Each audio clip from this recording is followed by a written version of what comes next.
Bilang po isang magulang mga kababayan, wala pong gustong magulang siguro na ang ating mga anak ay mapunta sa mga gawaing hindi kaaya-aya. Gusto natin na maging mabuti silang anak. Gusto nating maging masunurin silang anak. Pero ito po mga kababayan, hindi naman natin siguro kontrolado lahat. Hindi rin natin masisisi yung mga magulang kung paano nila nadidisiplina o nagaguide ang kanilang mga anak dahil minsan po 'pag nasa bahay yung mga anak natin, mukha silang mabait. 'Pag nasa labas naman ay magmukha silang parang mga tigre. Minsan po yung mga bata natin, sa bahay natin, masungit, hindi mautusan, pero 'pag nasa paaralan naman sila, ay sila'y napakabait at masunurin sa mga teachers nila dahil may hinahabol silang, grado, 'di ba? Sa bahay kasi, kahit papaano sumusunod sila sa utos o hindi, bibigyan talaga sila ng allowance ng mga magulang. Gano'n naman po mga kababayan, Bakit ko po 'to nasabi dahil dito po, reaksiyunan po natin dito ang, panukala dito ni Robin Padilla patungkol dito sa pag-aminda sana dito sa yung Juvenile Act ni Kiko Pangilinan na ito kasi ang mga ginagawang exit point dahil iba kasi ay yung pagkakaintindi sa mga bata patungkol doon sa batas na yun, na akala nila ay ligtas sila sa ganung edad. Wala silang pananagutan pero hindi po nila naintindihan. At ito po mga bayan, bago po tayo magpatuloy sa ating mga reaksyon ho dito, tunghayan muna natin dito itong pinag-usapan nila noong yung nakaraang taon pa. Okay po, go. Ginoong Pangulo, bago po umpisa si Senator Kiko, gusto ko lamang po siyang batiin at siya na po ang chairman ng Constitutional Amendments and Revision. At maraming salamat din sa dating chairman ng Constitutional Amendments Committee. Magandang araw sa kanila lahat. Kung maaari po bang magtanong ng ilang mga katanungan sa ating nagbigay ng kanyang privilege speech? Opo. Unang-una, nagpapasalamat tayo na ito'y naisiwalat ng ating kasamahan sa Senado, yung usapin ng Juvenile Justice Welfare Law of 2006 and amended noong 2013. Una sa lahat, tayo ay nakikiisa sa kanya sa usapin ng pangangailangan ng hustisya, lalo na sa mga naging biktima ng mga Natural, hustisya sa biktima, alaman na hustisya sa akusado. Ano ka pa naman, ako po, sir. Hustisya, lalo na sa biktima, natural. Saan yung hustisya? Yung biktima talaga yung ito pa kayo maakusado, sila pa ang gumagawa ng kawalang hiyaan, tapos sila pa ang may hustisya. Naku po.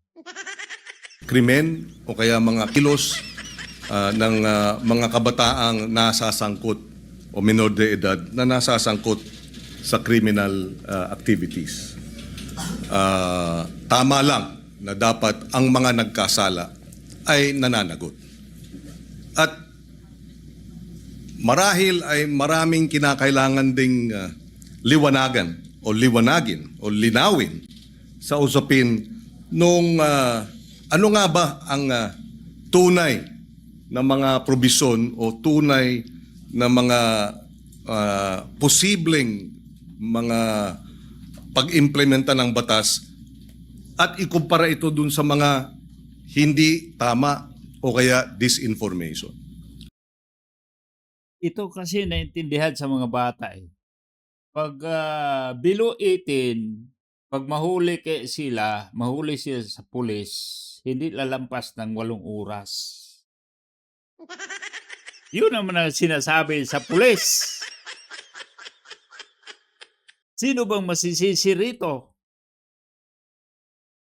Ito kasing batas mga kababayan, lalo na sa batas sa mga bata, gawing simple, hindi gawing ito, batas dito, ang implementation dito, babasahin mo ka sa iba, diretso na.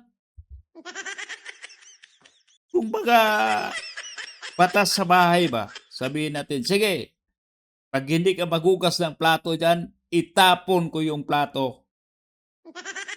Tapon mo agad, wala nang ibang kondisyon. Ganon. Para maintindihan ng bata. Unang-una sa lahat, hindi po tama at hindi ito naaayon sa batas na walang pananagutan ang kabataan na nagkakasala.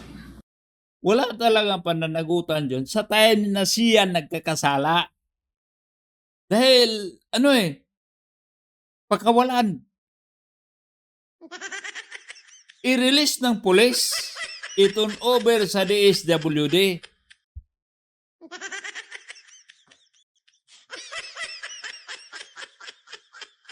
Number one.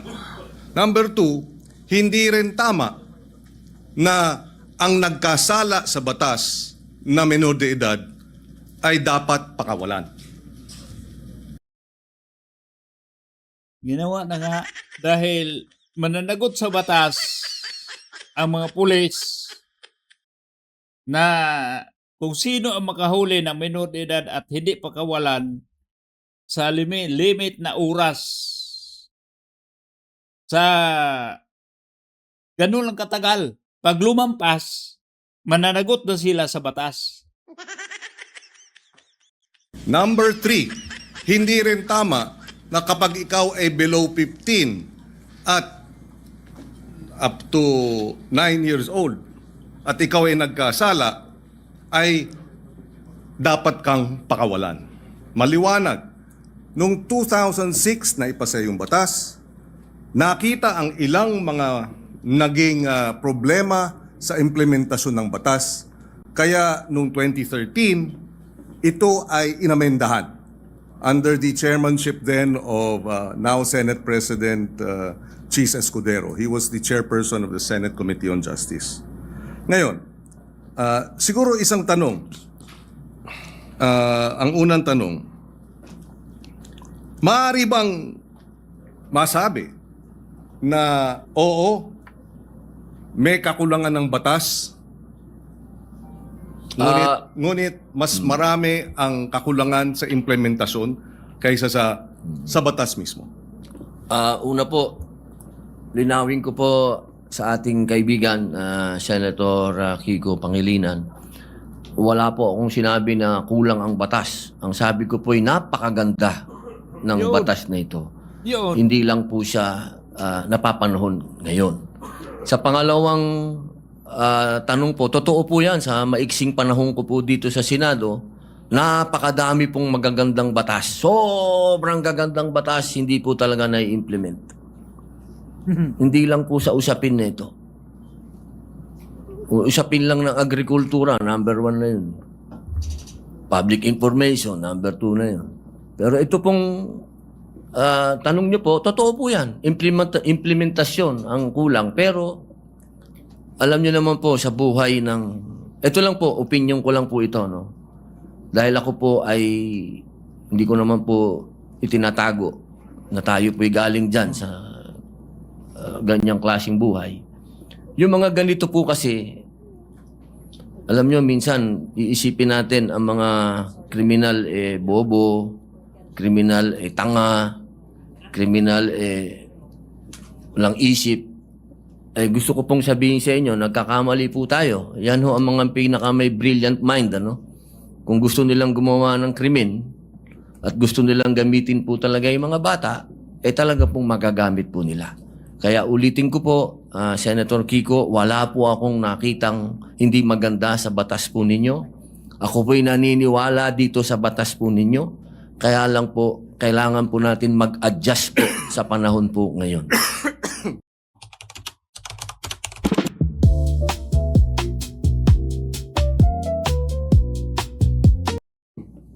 Maraming salamat sa paliwanag at sa kasagutan.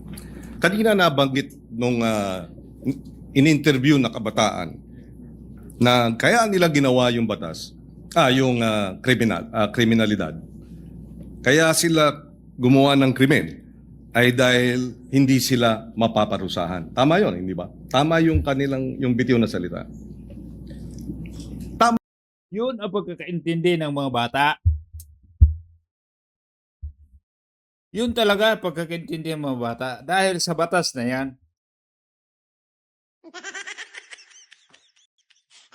Kahit yung mga pulis, ganun din pagkakaintindi ng mga pulis.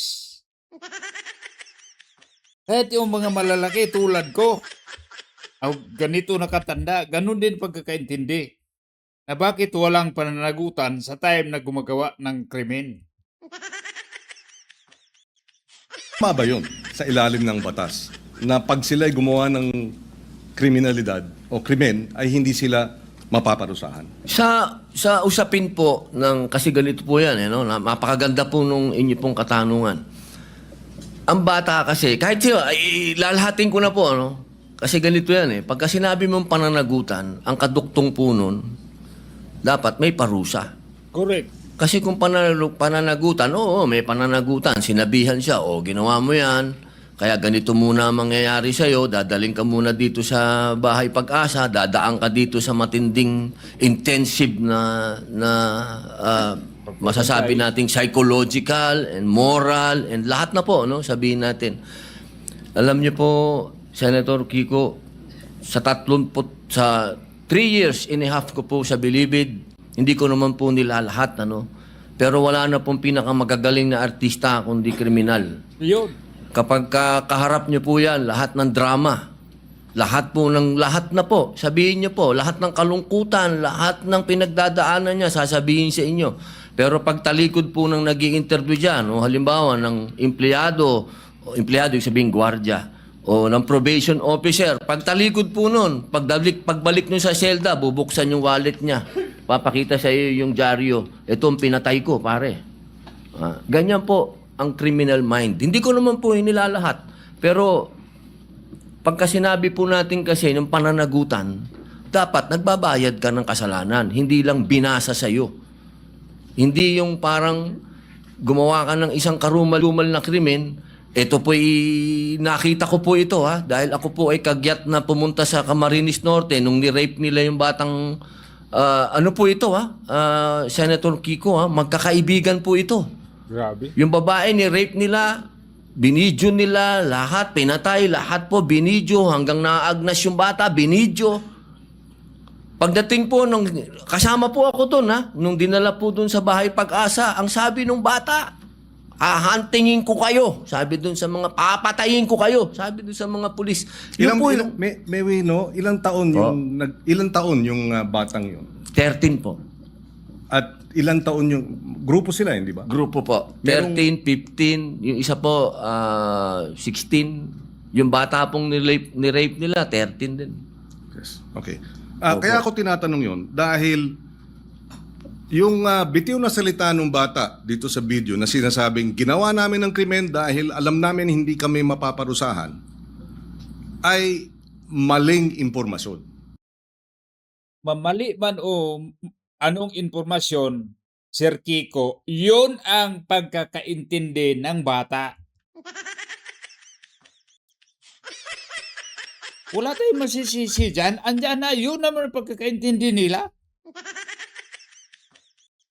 Yun kasi ang nangyari. Hindi tama na hindi sila mapaparusahan. At yung mga edad 16, Dahil yung pagkakaintindi nila, dahil karamihan, i-compare nila doon sa mga malalaki na, mga matured na nung gumagawa ng krimen, ikukulong, doon i-detain sa pulis. Pero sila, hindi. Kaya yun ang kanilang pagkakaintindi, sir. 15, oo, menor de edad, pero maliwanag sa batas na maaari silang litisin bilang mga nasa hustong gulang na kapag napatunayan na meron silang discernment. At ang katunayan niyan, yung magwad killings, dahil sila ay menor de edad nung naganap pero sila ay 16 at 17. Sila ay nilitis bilang mga nasa hustong gulang at sila ay nakakulong ngayon. Kaya nga, hindi maling impormasyon yung naintindihan ng bata. Dahil sa panahon, sa edad niya na ginawa niya yung krimen, hindi siya naparusahan.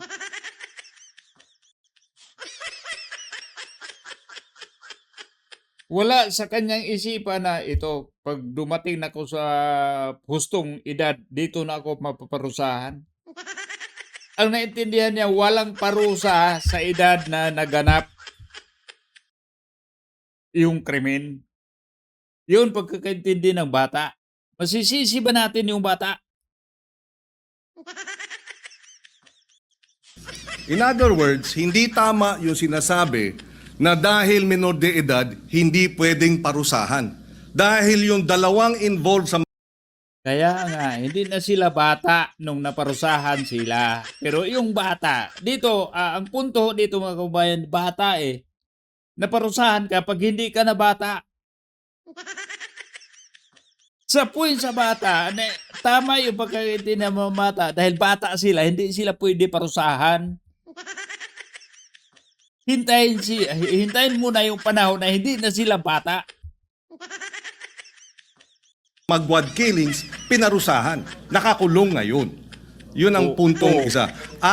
Hindi na bata lagi nga, sir. Hindi na bata, sir. Okay kami dyan. Okay kami dyan. Kaya naabuso niyan na nabatas na yan. Dahil alam mo natin, halimbawa, 10 years old, 12 years old, hanggang 18 or after 18 ka pa, 18 and 1 month, 18 and 1 day, saka pa yung kaso, halimbawa yung kaso mo nakaw, yung kaso mo akyat bahay, yung kaso mo ay snatching. After 5 years, andan pa ba yun? Wala na.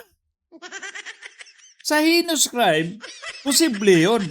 Pero hindi lahat na pananagutan ng bata. Pagdating na niya sa hustong edad. Yung mga malalaking tao, hahablutin ng bata. Masaulit lang yung gamit, wala na yung kaso, pagkawalan yung bata. Oh. Paano yun? Ayaw nating mangyari ang mga ito.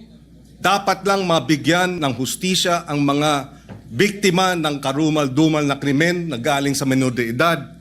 Subalit hindi tama pag sinabing kapag menor de edad dapat pakawalan, number 1, dahil pag pinakawalan yan, labag sa batas yan at dapat parusahan yung mga nagpapakawala. Paano yung lumagpas na sa oras? Halimbawa, sinasabi 8 oras lang maditin yung bata sa pulis. Itun over na sa DSWD.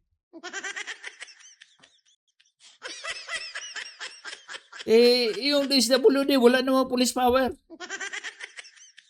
Gulo, mapunta doon sa DSWD. Tapos yung sinasabi kanina ni Senator Robin na napakagaling na artista, magpakaawa, lahat-lahat naman, nalulungkot, maawa. Yung DSWD, wala namang sila.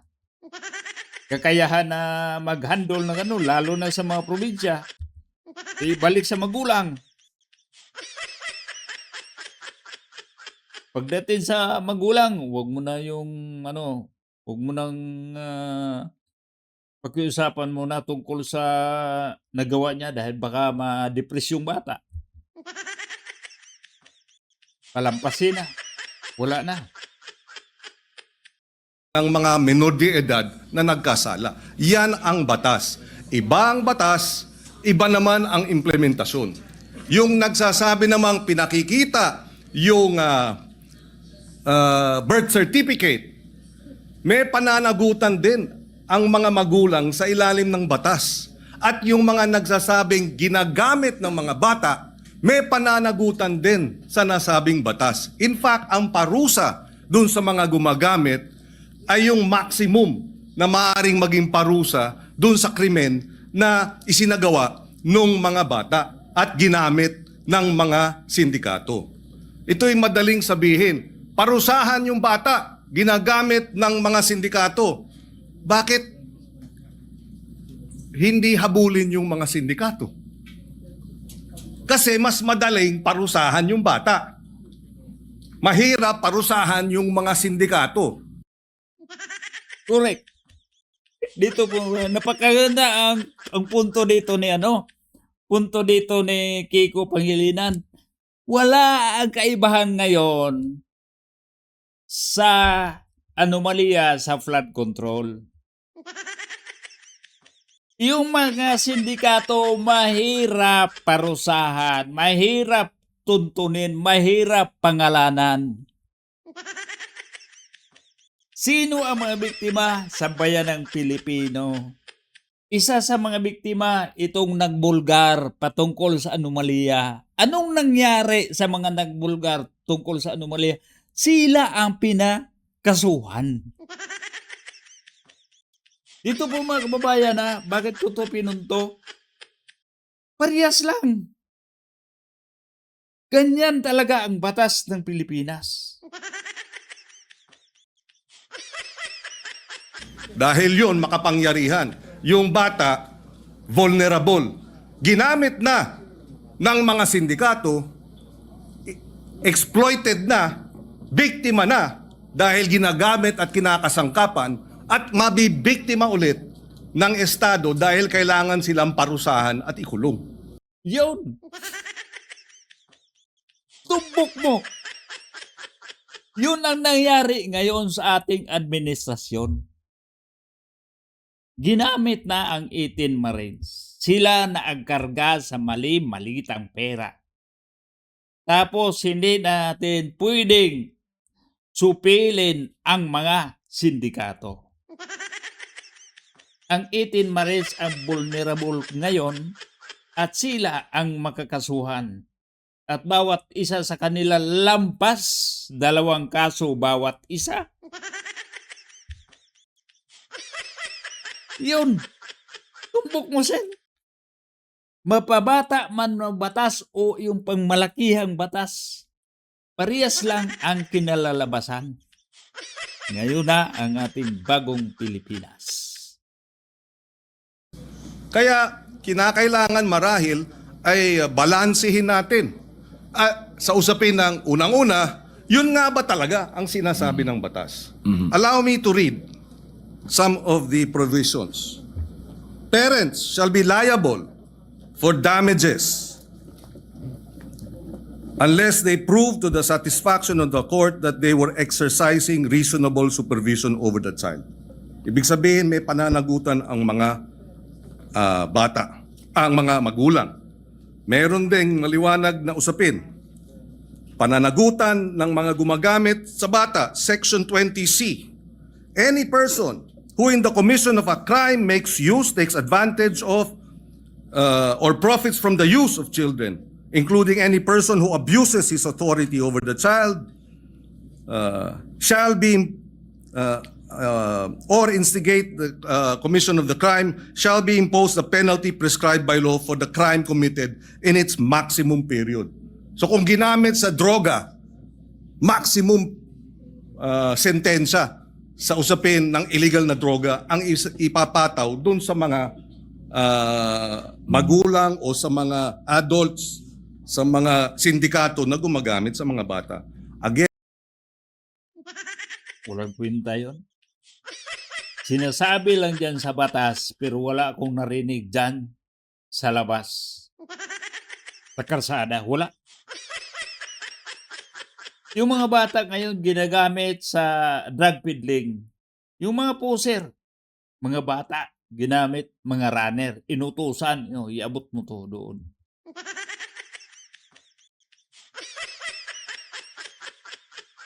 Pag may hulihan, hindi kasali yung bata.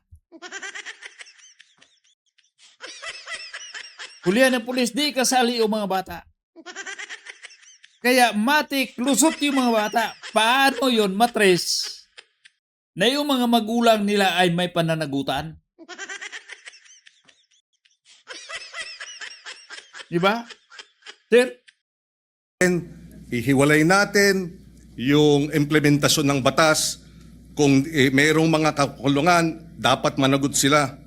Pero iba naman ang batas mismo. Honestly, guys, you are the Avengers of healthcare. If anyone chokes on anything, we're probably statistics. Opo, katulad po ng sinabi ko kanina, wala po akong nakitang hindi maganda po sa batas po na ginawa po ninyo. Sa umpisa pa lang po ng aking talumpati, ay yan na po kagad. Sinabi ko po ay napakaganda. Yun lamang po sa usapin, doon lamang po sa edad. At yun po talaga ang aming intensyon na bumaba po ito. Dahil sa nakita naman po natin, talagang yung mga nakakagawa po ng krimen ngayon ay nasa ganung edad na po. Huwag niyo pong isipin na ang aking amenda ay para guluhin o sirain ang honor ng batas po na yan. Hindi po. Ako po ay isang ayon dyan. Yung lamang pong provision na yun. Kailangan lang naman po talaga nating pag-aralang mabuti dahil sa ngayon po talaga aming ginagalang at mahal na Senador Kiko Pangilinan. Tika muna. Sumisilip dito si Erwin Tulfo eh. Alam mo natin dito si Erwin Tulfo, yung dati, anong sinasabi niya patungkol dyan kay Pangilinan, patungkol dyan sa batas na yun, sa Juvenile Act? Bakit umiiling-iling lang to? Ang daming daldal ito dati. Sinasabi pa nga niya, hindi na makalimutan yung batas na yun. Sabay pangangantsaw. Tapos ngayon, no? Dito po mo yan, itong video ha. Last year pa itong video nito ha. Ididikit ko lang to sa sinasabi ngayon ni Erwin Tulfo na gusto niya na bisitahin ulit, ripasuhin ulit, pag-aralan ulit itong tungkol sa batas na yon, yung Juvenile Act ni Kiko Pangilinan. Masasabi ko lang dito sa iyo, sir, hayaan mo na yung ibang komite. Huwag ka nang sasali dyan. Sir Erwin, huwag ka nang sasali ha. Yung sa flood control, doon ang pinaka-importante yung komite na inaata sa'yo. Dahil itong nangyari ngayon sa Nakawan, kahalintulad ito dito sa batas ni Kiko. Balikan natin yung sinasabi ni Kiko kanina na ginagamit lang itong mga bata sa mga sindikato at itong mga sindikato mahirap tumbukin, mahirap parusahan at itong mga bata sila ay vulnerable, sila ay pinakamadaling parusahan kaya protection itong batas. Wala yung kaibahan sa nangyari sa flood control, Sir Erwin. Balikan mo yon. Huwag natin na magiging vulnerable, magiging pinakamahina itong mga 18 Marines na sila ang ginagamit sa sindikato. Tulad itong 18 Marines, tulad natin sa mga bata. Sila ang ginagamit sa sindikato at sila ang unang maparusahan. At itong mga sindikato hindi maabot.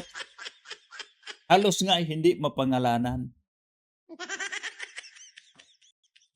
Kaya Sir Erwin, dito tungkol sa batas dito, ang tapang-tapang nito dati mga kababayan nung hindi pa to pumasok sa Senado. Naku po. Ang lakas nito yung hindi nangangaw talaga. Ang lakas ng bulaw nito. Tapos may mga pagmumura pa. O ngayon, kaharap na yung minumura niya dati, wala na. May malita na. Iba po kasi ang pinanggagalingan natin. Kayo po ay magaling na abogado. Kayo po ay nasa, medyo ironic lang kasi kayo ang nasa posisyon ng akusado Ako naman ang nasa posisyon ng biktima. Pero iisa lang po yung ating mithiin, proteksyon na ng mga bata. Bata.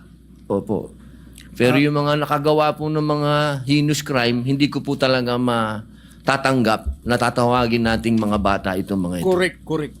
Tama po yan. At kaya nga nakalagay din sa batas, kung sila ay kumilos at magkaroon ng discernment at kumilos na parang mga tulad ng mga nasa hustong gulang na. Oo naman. Ito po mga kababayan na yung edad na 15, 16, unti na lang yung diferensya dyan sa 18, parehas na yun. Naliligaw na yun, may mga syuta na yun. Kung ano-ano na ginagawa dyan, kailan tulad doon sa mga matured. Sila pa ang mas agresibo kaysa mga matured. Yung matured, pag mag-date, hanggang holding hands na lang. Pero yung mga edad 15, 16, ako po. Masabitan lang ng saya, wala na. Nakaisa na. Mas agresibo sila. From 18 to 15, dapat litisin bilang mga nasa hustong gulang na. At yung 15, Paano nga litisin pareha sa hustong gulang? Hindi nga pwede. and below naman, pagka serious offenses, pwede silang mandatory confinement for a period not less than 1 year. Ibig sabihin, sila ay involuntarily confined for a period of not less than 1 year. So hindi tama pag nagkasala ng rape, ng homicide, ang mga minor de edad na ang edad ay 15 and below, sinasabi ng batas, mandatory confinement of not less than 1 year. Pwedeng maging 2 years, pwedeng maging 3 years, depende sa magiging pasya ng hukom. Pero hindi tama na sabihin, pagka 15, 14, 13, 12, nag-rape, dapat pakawalan. Labag sa batas yun. Kaya nga. Paano yung napakawalan? Ano yung napawalang sala? Marami yun, hindi mabilang sa daliri. Yung nangyari na yun, napawalang sala na quits na yung kaso, yung ginagawa nilang mga hindi kaya-ayang mga ganap sa mga krimen na kinasangkutan sa mga bata. At itong example mo, isa lang yun na balitaan namin. Pero karamihan, wala talaga, sir. Ngayon, nais ko rin ipaliwanag at ilagay sa records po natin, narito si Senator Sherwin Gatchalian. Nung siya ay mayor, full implementation ng Juvenile Justice Welfare Law ang kanyang inimplementa. At naalala ko na 70%, if I remember right, nung mga nabigyan ng pangalawang pagkakataon dahil nagkasala na diversion program ay nanumbalik sa normal na buhay at nagkaroon na ng maayos na pamumuhay. In other words, nais din natin malaman.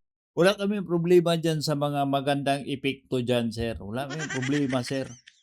Ngayon, ang nasa karsada ngayon, makikita natin sa post sa social media, grupo ng mga kabataan na umaakyat sa mga pampasaherong jeepney at mga hablot ng mga gamit doon. Parang nagpipista yung mga kabataan. Paano yun? Na-exploit yung mga bata patungkol sa batas na yan dahil hindi yung pwede hulihin ng pulis. Paano yun?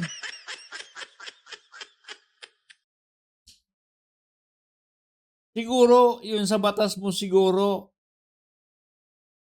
sa isang gano'n na batas mo, baka ang epekto niyan, ambon lang.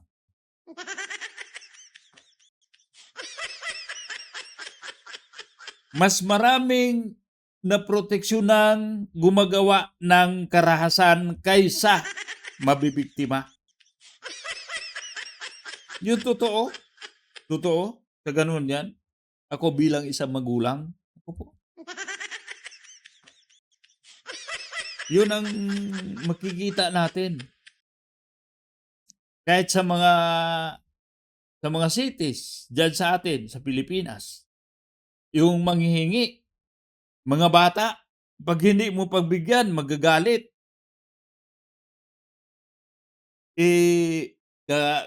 Kajitan ka ng tansan, kung ano-ano, mga wire, ganun-ganun, kakamlot-kamlutin ka pag hindi ka magbigay. Mga bata. Yun. Pagdating sa committee hearing, dito sa batas na ito, ilan ang mga nakinabang at nagkaroon ng pangalawang pagkakataon at nagbago ng buhay? Walang problema lagi, sir. Magbago sila ng buhay. Wala namang problema dyan. Yung magbago ng buhay, walang problema. Yung parusa talaga. Yung kailangan, yung magbago ng problema, wala tayo. Magbago ng buhay, wala tayong problema na dyan. Nagbago na eh. Yung pag-implement, yung gumagawa talaga na paano talaga sila na ma-detain. Yung sa pulis pa lang, unang-una pa lang, okay, dito ka muna sa pulis. Kailangan mo talaga, bago ka makalabas dito, kompletong proseso, lahat-lahat. Babantayan ka hanggang umabot ka sa ganong edad.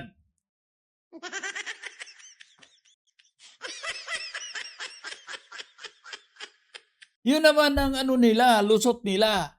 Dahil pag sa pulis lang ang may mga problema, pagpunta na sa DSWD, ayun na. Hindi natin alam sino ba yung andun sa DSWD, mga tiyahin, tsuhin, mga angkol, mga pinsan. Wala na. Lusaw na. Dahil yun naman ang kabila nung sinasabing benepisyo at kahalagahan ng batas na ito. Dahil kung wala ang batas na ito, lahat ng mga nagkasala diretso sa kulungan kahit 9 years old at isasama sa mga hardened criminals. Di naman nun isusama. Pareha yung babae at saka lalaki, sir. Di ba, hiwalay mo yung babae at lalaki. Bisag parehas yan yung krimen. Halimbawa, nahulihan mo ng druga. Yung lalaki o babae, hiwalay mo rin yon. Yung mga bata rin, hiwalay parehas din silang mga bata. Huwag mo kaming gawing bubo, sir. Pwede naman yun gawin o kulungan ng mga bata. Ito. Alangan na yung mga bata, ihalo mo sa mga malalaki. Kapwa bata, tapos may mag-administer doon. At least, police power. Doon sa DSWD. Sa probinsya, mayroon ba? Wala. Saan kukulong? Saan mag-stay yung bata? Dapat kulungan. Pero yung kulungan sa mga bata, kulungan sa mga malalaki, kulungan sa babae. Pag ginawa mo yon sa batas nyo, halimbawa, ito, nagkasala ka, 9 years old, o lahat na 9 years old, 9 to 12 dito, o 12 to 17 dito. O, di ba? Kailangan mo, dyan, kayo matulog dyan. Pag makagawa kayo ng kasamaan, ito ang daranasin nyo. O, may mga provision din kayo, at least makatikim sila ng kulungan. Dahil pagdating dyan sa, Bahay Pag-asa, daming mga report dyan na lumalayas yung mga bata. Paano yung mananatili doon yung minimum 1 year mo doon? Wala namang pulis. Layas yun, uwi sa mga magulang, puntahan mo yung magulang, huwag mo lang muna, ay ikaw na lang bahala dito. Yun, pagkiusapan na lang. Oh, kumpara 'pag ikulong mo talaga, halimbawa ito, kulong mo, hindi mo na kulong na parehas sa mga malalaki, at least makatikim sila na ito talaga ang kulungan. Pagkatapos yan, yun o, nagbagong buhay na ho kami. Tapos may mga programa sa loob na bakit mo 'to nagawa? Ito dapat may therapy na gagawin, may rehabilitation na gagawin, may, advices nila na mga ito ang dapat idadaan natin sa relihiyosong pamamaraan. O instead kayo magbabasa kung ano-ano o Bible reading tayo, araw-araw mag-memorize kayo ng isang verse. Ayun. Tapos may mga religious sector doon mag-lecture sa kanila bahin sa mga story. Tapos yung mga gawain para marehab yung mga bata. O di ba napakaganda? Pero dahil sa batas na ito, hindi na hinahalo sa hardened criminals, sila ay inilagay sa isang diversion program. And Senator Win Gatchalian, in fact, I remember during the debate, Pag ganun ang style mo, walang mangyari dyan sa mga bata na yon. Patuloy pa rin yun. Alam mo nyo dito mga kababayan. Sorry po. Alam nyo po dito mga kababayan itong ginawa nila. Lalo na nila ni-spoil yung mga bata. Instead na matatakot yung bata na wala na takot, ano lang yon, pagpapuntahan. Lalo na yung mga gumagawa na ng mga kalukuhan. Tapos, sabi nila, nagbagong buhay na, lumalabas na. Okay. Di, sumasama ulit sa mga tropa niya dating hindi nahuli. Ganun din gawin. Pag sabi, walang problema tayo. Ganito malang mangyari natin doon sa loob. Still lang tayo dito ng 2 gabi doon. Pag mahuli tayo, tapos takas tayo, balik ulit. Diba? Bates in his first term was supportive of adding budgetary support for the full implementation of this law. Kaya we welcome this opportunity to debate this dahil dalawa ang punto rito. Merong mga biktima na dapat talagang tugunan at bigyan ng suporta dahil sila ay biktima ng mga nagkasalang minor de edad. In fact, on record, may pananagutan ang DSWD sa mga pamilya ng biktima. Nakalagay yan sa batas na kinakailangan bigyan ng assistance, counseling ng DSWD ang pamilya, kamag-anakan ng mga naging biktima ng karumal-dumal na krimen at iba pang mga kriminalidad na kilos ng mga menor de edad. And therefore, we welcome this opportunity na magkaroon talaga ng diskusyon, makita ang maganda sa batas, makita ang kakulangan sa implementasyon. Sa akin lang ko dito, Sir Kiko, maglagay talaga ng kulungan sa mga bata. Pambata na kulungan. Sa mga probinsya, hindi naman malaki yan. Hindi naman abot ng daan-daan. Kahit sabihin na natin, barangay level na kulungan. Mag-deputize ka ng barangay Tanod. Rin sa mga polis, paano tayo diyan? At least kulungan talaga. Hindi yung para ka lang wala sa kulungan. Ano maramdaman ng bata niya na nakagumagawa ng kabulastugan? Lalo na yung mga edad 15 pataas. Yung 15 pababa, 15 at isang araw pataas. Isang buwan bago mag-15, yun. Halo ka sa up to 12 years old. 12 to 9. Silda-silda lang. Hindi na naman siguro abot ng isang ano, kahit sabihin natin, "O sige, ikaw lang ang" halimbawa, isang bata sa isang barangay, halimbawa, isang malaking kwarto, ginawa mo yung mga silda-silda doon. Tapos sabihin mo, "Ikaw lang dito mag-isa, kailangan tumino ka. Dahil 'pag hindi ka tumino, sige manatili ka dito hanggang kailan ka tumino." 'Di ba? Hindi yung pang, ano sa mga bata, at least maramdaman nila na hindi talaga tama yung ginagawa nila. At ito talaga ang kaparusahan sa hindi gumagawa ng tama. Yun ang kulang. Hindi kailangan yung batas na paano matakot yung mga tao na yung sa batas mo palang binibibi mo na.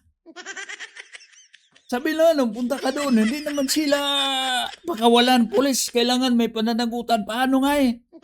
Yung maramdaman nila, yung pananagutan nila. Alam mo niyo yung bata,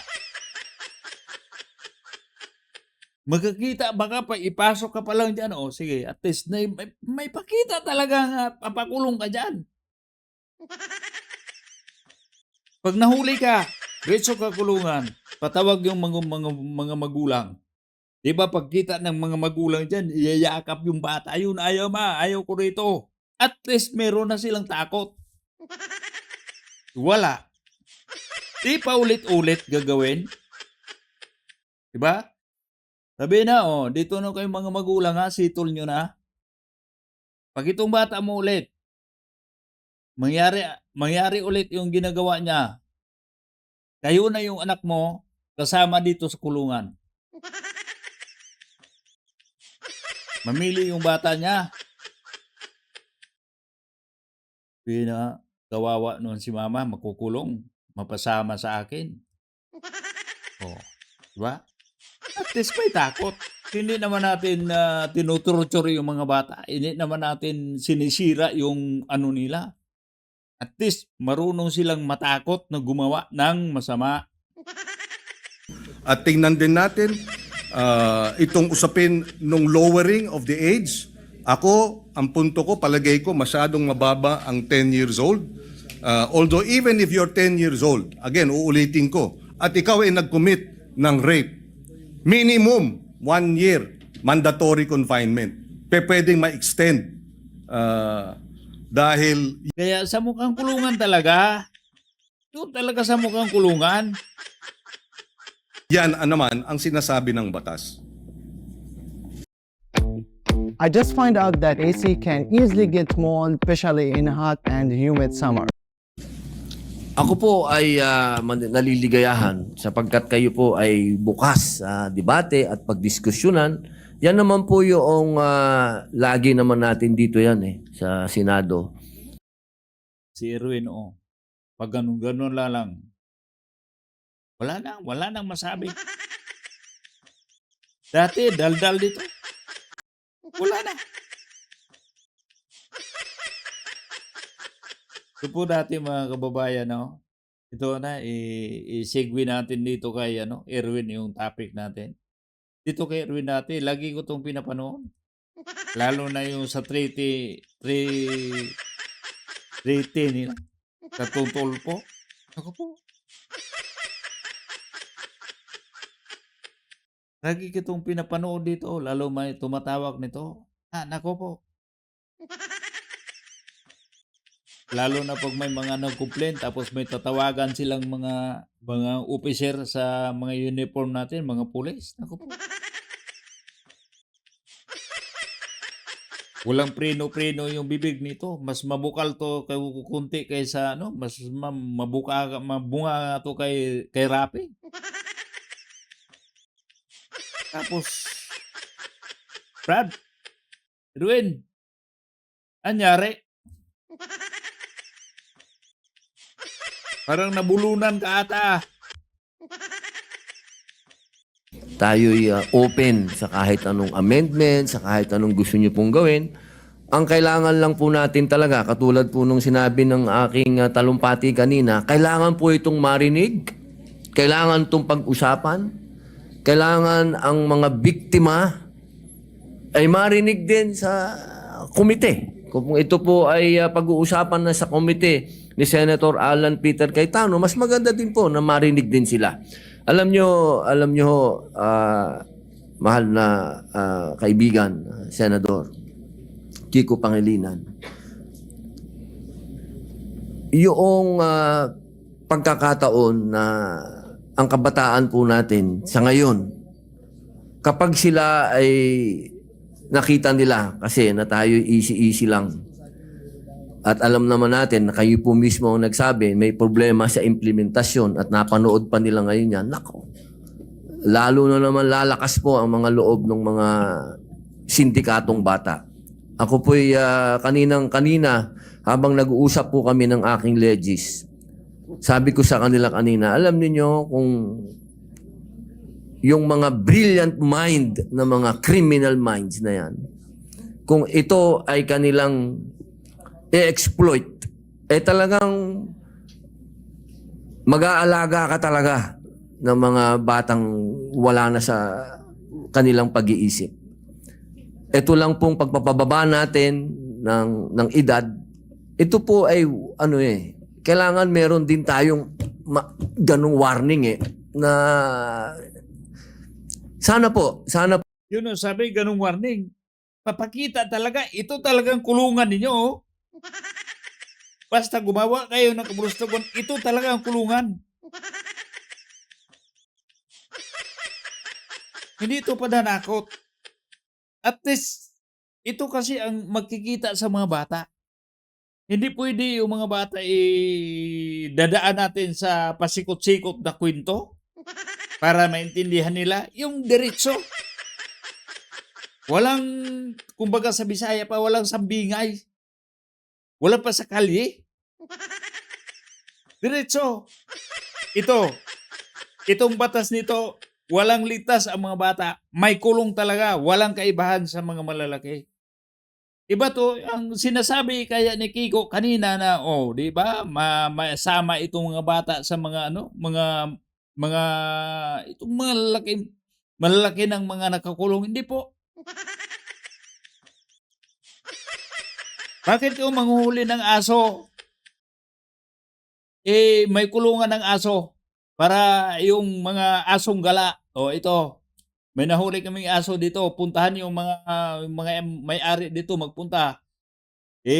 Kukunin yung aso nyo. Tutubusin nyo yung aso dito. Bakit may kulungan ng aso? Di magawa kulungan sa bata.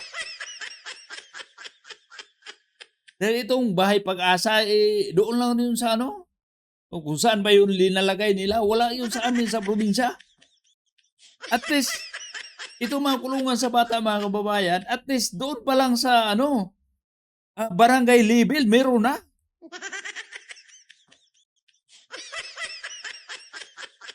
Itong nakakagawa ng mga masasama, lalo na kahit anong krimen, akyat bahay, nanakaw, snatching. Barangay level pa lang, na. Assisted by, ganun. Pagtutulungan na yung pulis at saka yung DSWD. May kulungan talaga. Para matakot yung mga bata. Pero sabi ng bata, ayoko na makulong dyan. Ayoko na, dahil baka makulong ako dyan. At least may kinatakutan yung bata. Hindi sasabihin na, wala tayo. Dahil mga bata, hindi ba tayo kukulong dyan? Yun ang palusot ngayon sa mga bata na sinasabi nila, gumagawa ako nito, hindi naman ako makukulong. Mahulihan tayo ng lalo na sa mga hulihan ng druga, hindi naman isali yung mga bata sa hulihan ng druga. Alam mo natin yun, ang dami ng mga bypass operation, mga wala mga bata na sangkot yan. Pero doon sa pag-deliver, pag-abot-abot ng mga yung mga bata, hindi yun.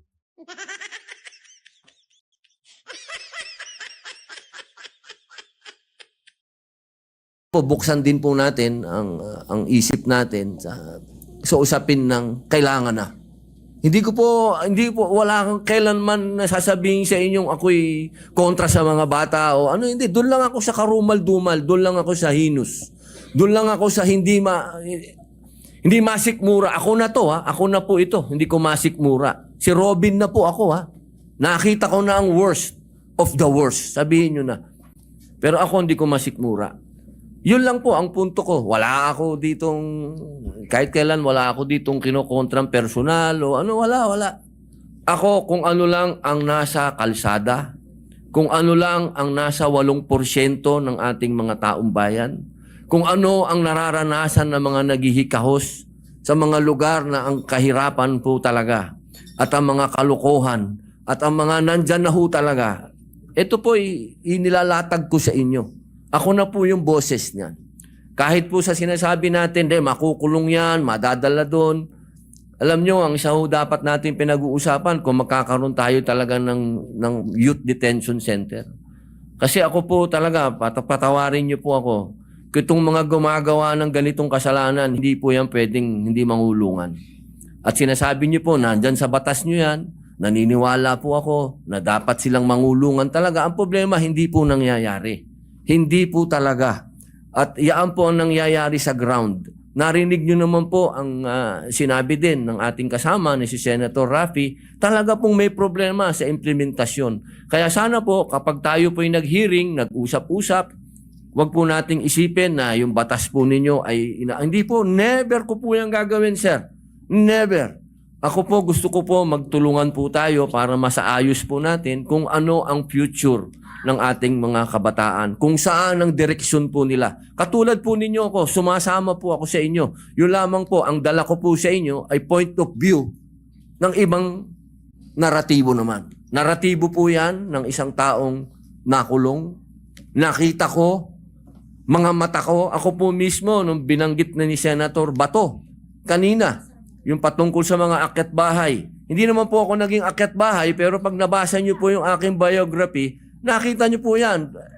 Talagang nagamit po tayo. Talaga ng mga sindikato. Nung ako'y bata. Kaya alam ko po ang pasikot-sikot talaga ng mentalidad na to. Kaya sana po sa usapin na yon, makinig din po kayo sa akin. Total, malinaw naman po na tayo po ay binigyan ng pahintulot ng konstitusyon. Ang sabi, hindi naman lahat pwede kayo abogado dyan. May iba. Dito lang ako, kababayan, na parang nagmamakaawa ito si Robin Padilla na sana ayusin natin to. Medyo yung batas naintindihan ko po dito Senator Robin, mga kababayan. Gusto niya yung batas na yun, medyo yung ipin niya pahaba-habaan konti. Itaas lang yung ipin para umabot, para makakagat. May ipin ka, tapos pag taklo mo hanggang ganyan lang, hindi magganon. Paano mo hindi ka makakagat yan? Yun ang gusto ni Robin dito. Kailangan talaga pag halimbawa itong batas ito, makahawa. Kumbaga, umabot talaga. Gawin ang batas hanggang dyan lang. Kumbaga, hanggang iming ka lang ng batas. Sige, susuntukin kita. Hindi mo isuntok. Ano mangyari? May spoil. Pag sabi mong, basta gumawa ko ulit, suntok ko pa rin kita. Ganun. Pero pag, sige, wala maniwala dyan. Para na sa bahay yung mga bata. Sige, pasin kita ngayon pag hindi ka, hindi ka gumagalaw dyan. Hampasin kita. Hanggang salita ka lang, hindi mo hinampas. Ano sa palagay nyo? Susunod yung bata? Hindi. Sige. Sige kayo, hindi kayo maghugas ng plato dyan. Itatapon ko yung mga plato para wala na kayong magamit pag kumain tayo. Tapos pag alis ng mga bata, hinugasan mo yung plato. Pag sunod ng utos, ganun din sasabihin mo. Umabot ng 1 buwan, Yun pa rin ang sinasabi mo. Wala ka pa rin ginagawa sa mga sinasabi mo. May nangyari ba? Ikaw pa rin ang gumagawa sa utos mo, di ba? Ganun yung kasimple. Habaan mo. Yun ang gusto dito ni Robin Padilla, mga kababayan. Kaya sa puntong ito, sana naman na matauhan sila sa mga ginagawa nila. Sana naman umabot dahil itong batas na to, hindi naman natin sinasabi na walang kwenta. May kwenta to, kulang lang. Hindi umabot yung ipin niya, hindi umabot talaga. Hanggang iming ka lang. Ako po. Pag hindi yun maamindahan ng maayos, hindi yun matukoy kung wala ka talagang mahuli, klarong huli dyan, mapabolang kwenta yung batas mo. Pag gusto mo may kwenta, may saysay yung batas mo, habaan mo. Mr. Kiko Pangilinan, hindi naman sinasabi na yung batas mo hindi ay mali mong pagkagawa o ano. Wala tayo, kahit anong produkto dito sa mundo, kahit ilaw, yung unang paggawa mo ng ilaw, nakita mo na, okay, umilaw na. Ininas mo yun, dinidevelop mo yun hanggang umabot sa, ito pala, pinakaliwanag.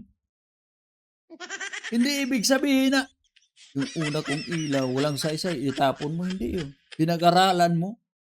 Ano kayong idagdag ko dito para maging mas maliwanag pa? Ganon ang batas.